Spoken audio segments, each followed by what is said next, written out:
আচ্ছা,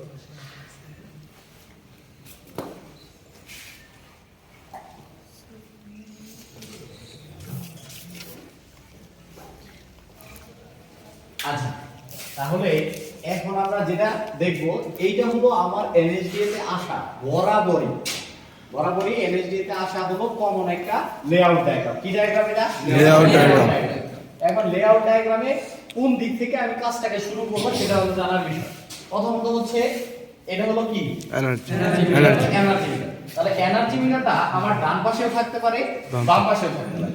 তবে এখানে লক্ষণীয় বিষয় কোনটা? লক্ষণীয় বিষয় হলো যে এই এনার্জি মিটারের কানেকশনটা আমি কোন দিক থেকে দিব, ডান পাশে আমি ইনপুট দিব না বাম পাশে ইনপুট দিব, তাই না? বিষয়টা এইখানেই ঝামেলাটা হয়। তো এই কানেকশন যেহেতু আমি এখন করি নাই, আমি শুধুমাত্র লেআউটটা করছি। এরপরে কি করব? Wiring diagram. তখন আমাকে বুঝতে হবে যে আমি কি ডান দিকে ইনপুট দিব না বাম দিকে ইনপুট দিব। তাহলে এখন আপাতত আমি দেখতেছি যে ডান পাশে আমার একটা এনার্জি মিটার আছে। এরপরে আমি একটা কি আঁকাইছি? এমডিবি। কি আঁকাইছি? এমডিবি মানে মেইন ডিস্ট্রিবিউশন বোর্ড। আর এই মেইন ডিস্ট্রিবিউশন বোর্ডের আন্ডারে আমার তিনটা জব আছে। যেমন আমি যদি ধরি এটা একটা জব, এই এনার্জি মিটার সহ পুরাটাই কি একটা জব। আর দুই নাম্বার জব আমি চিন্তা করতে পারি এই যে চ্যানেল ওয়্যারিংটাকে, এটাকে কি কয় নাম্বার জব চিন্তা করতে পারি? দুই নাম্বার। আর তিন নাম্বার জব হচ্ছে আমার এই কন্ডুইট ওয়্যারিং। তাহলে এই তিনটা জবের ভিতরে আমি কিভাবে এটাকে নিয়ন্ত্রণ করব এটা আমাকে জানতে হবে। প্রথমত হলো দেখেন, আমি বলছিলাম যে সিকোয়েন্স আমাকে ঠিক রাখতে হবে। তো সিকোয়েন্সটা কি?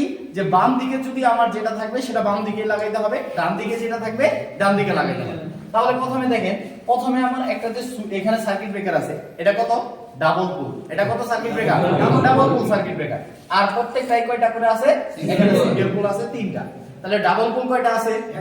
একটা। আর সিঙ্গেল পুল কয়টা আছে? তিনটা আছে। প্রথমত হলো এই সার্কিট ব্রেকার আন্ডারে, এই সার্কিট ব্রেকারের আন্ডারে কয়টা থাকবে? তিনটা সার্কিট ব্রেকার থাকবে। তো তিনটা সার্কিট ব্রেকারের ভিতরে দেখেন, আমার এটা দিয়ে একটা লুপকে কন্ট্রোল করতে হবে, এটা দিয়ে একটা করতে হবে, এটা দিয়ে। এখন আপনারা বলেন তো এটা দিয়ে কোনটাকে কন্ট্রোল করতে হবে? বাম পাশেরটা। কারণ আমার এইটা যখন আমি অফ করে দিব তখন যেন আমার কন্ট্রোলের ভিতরে কি না থাকে? পুরো প্রকার বিদ্যুতের সংযোগ না থাকে। বুঝাইতে পারছি? আচ্ছা, তারপরে দেখেন এই যে মাঝখানে একটা আছে, এইটা দিয়ে আমি কোনটা নিয়ন্ত্রণ করব? এই যে দেখেন আমার এই বাম পাশে যে লোডটা আছে এটাকে নিয়ন্ত্রণ করব। অথবা আপনি চাইলে এটা দিয়ে এটাকেও নিয়ন্ত্রণ করতে পারেন, ইচ্ছা। কিন্তু ডান পাশে যেটা আছে এটা দিয়ে কোনটাকে নিয়ন্ত্রণ করতে হবে? এইটাকে নিয়ন্ত্রণ করতে হবে বাধ্যতামূলক। তো এখন আমার আসলে এই নিয়ন্ত্রণটা যে সব সময় এরকমই হবে বিষয়টা কি এমন? এটা ডিপেন্ড করবে আমার ওয়্যারিং ডায়াগ্রামের উপর, যে আমার ওয়্যারিং ডায়াগ্রাম কার সাথে কাকে কানেকশন করছে। এখন ওয়্যারিং ডায়াগ্রামে বলতে পারে এটা দিয়ে এটা নিয়ন্ত্রণ হইতে পারে না, তো তখন কি আমি এটার সাথে নিয়ন্ত্রণ করব? করব না। আমাকে তখন ফলো করতে হবে কি? তখন ফলো করতে হবে আমাকে ওয়্যারিং ডায়াগ্রাম। আর এছাড়া আমি যদি নিজে করি, কখনো মানুষের বাসায় কাজ করি, তখন আমাকে কি ফলো করতে হবে? এই সিকোয়েন্সটাকে ফলো করে আসতে হবে। যে আমি এই যে বাম দিকে এটা দিয়ে এটা নিয়ন্ত্রণ করব, এটা দিয়ে মাঝখানে এটা নিয়ন্ত্রণ করব, আর এটা দিয়ে আমি এই সার্কিটটাকে নিয়ন্ত্রণ করব। ওকে, আচ্ছা, তাহলে তিনটা লোড আমি এটা দিয়ে নিয়ন্ত্রণ করা শিখে গেছি। এখন আমাকে কি করতে হবে? চ্যানেল ওয়্যারিংটা করতে হবে। তো চ্যানেল ওয়্যারিং এ কি করতে পারি আমি? দেখেন যে প্রথমত হচ্ছে আমি বলছি যে সুইচ বোর্ড গুলা যখন আমি কানেকশন করব আমাকে প্রথমে কি রাখতে হবে? একটা ফিউজ বাধ্যতামূলক আপনাকে রাখতে হবে। তাহলে আমি ফিউজকে রাখছি। এখন আপনি প্রশ্ন করতে পারেন, স্যার ফিউজটাকে কি আমি ডান পাশে রাখবো না বাম পাশে রাখবো? কোথায় হবে? বাম পাশে কি হবে? ফেজ মানে ফিউজ সব সময় হচ্ছে আপনার বাম দিকে থাকে, সব সময়। এটা চিরন্তন সত্য। বুঝাইতে পারছি? অন্যদিকে দেখার দরকার নাই, এই দিকে আগে খেয়াল করেন। যে প্রথম হচ্ছে বাম দিকে থাকবে। আর আমরা বলছিলাম যে আমাদের ফেজ লাইন এটা সব সময় কোথায় থাকে? নিচে থাকে না উপরে থাকে? নিচে থাকে। তাহলে আমরা যখন ওয়্যারিং এ যাব তখন ওটা বুঝবো, কিন্তু আপাতত দেখি যে ফিউজটাকে সব সময় আমাকে কোথায় রাখতে হবে? বাম পাশে রাখতে হবে। আমি চাইলে কিন্তু এখানেও রাখতে পারতাম, কিন্তু নিয়ম অনুযায়ী কোথায় রাখছি? বাম দিকে রাখছি। ওকে, তাহলে ফিউজকে রাখছি। এরপরে আমি কি একটা বাতিকে কি করতে হবে? এক জায়গা থেকে নিয়ন্ত্রণ। তাহলে কি সুইচ ব্যবহার করব? সুইচ ব্যবহার করব। এরপরে দেখেন একটা কলিং বেলকে দুই জায়গা থেকে নিয়ন্ত্রণ, কিন্তু দেখেন কলিং বেলের সুইচগুলো দেওয়া হয়েছে পরে। থাক না, আমার তো কোনো আপত্তি নাই, কারণ আমার ডায়াগ্রামে এইভাবে দেওয়া আছে। যদি আমার ডায়াগ্রামে এইভাবে না থাকতো, আমাকে নিজে করতে বলতো, তাহলে কি করতে হইতো? তখন আমাকে এই কলিং বেলের জন্য প্রথমে এইখানে আবার কি আনতে হইতো? একটা কলিং বেল সুইচ আনতে হতো। বুঝাইতে পারছি বিষয়টা? আচ্ছা, তারপরে দেখেন এই যে একটা ফ্যানকে এক জায়গা থেকে নিয়ন্ত্রণ, তাহলে সাথে একটা সিরিজে কি দিতে হবে, রেগুলেটর থাকবে। তাহলে এই যে সুইচ থাকবে, একটা রেগুলেটর থাকবে।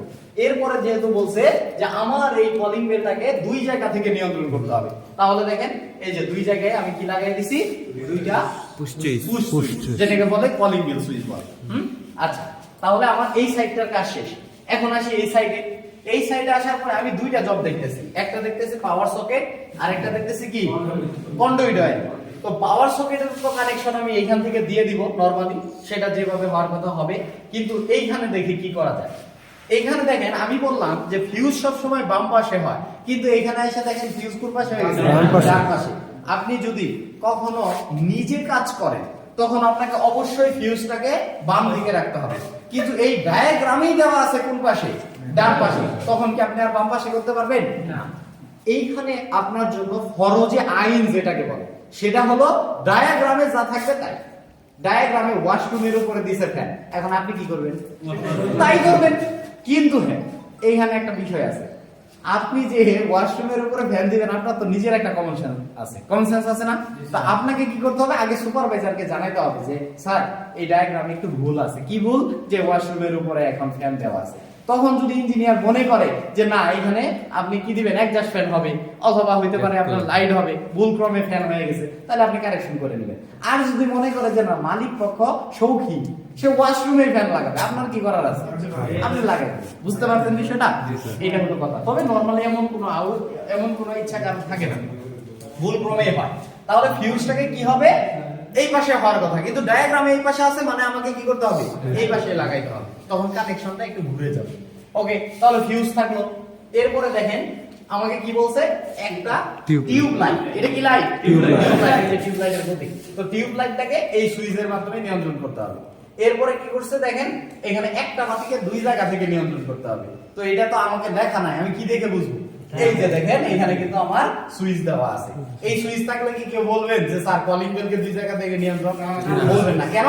কারণ এখানে টু ওয়ে সুইচ, আর ওইখানে দেখেন কি দেওয়া আছে, পুশ সুইচ। তার মানে কি বলবেন যে একটা বাতিকে দুই জায়গা থেকে নিয়ন্ত্রণ?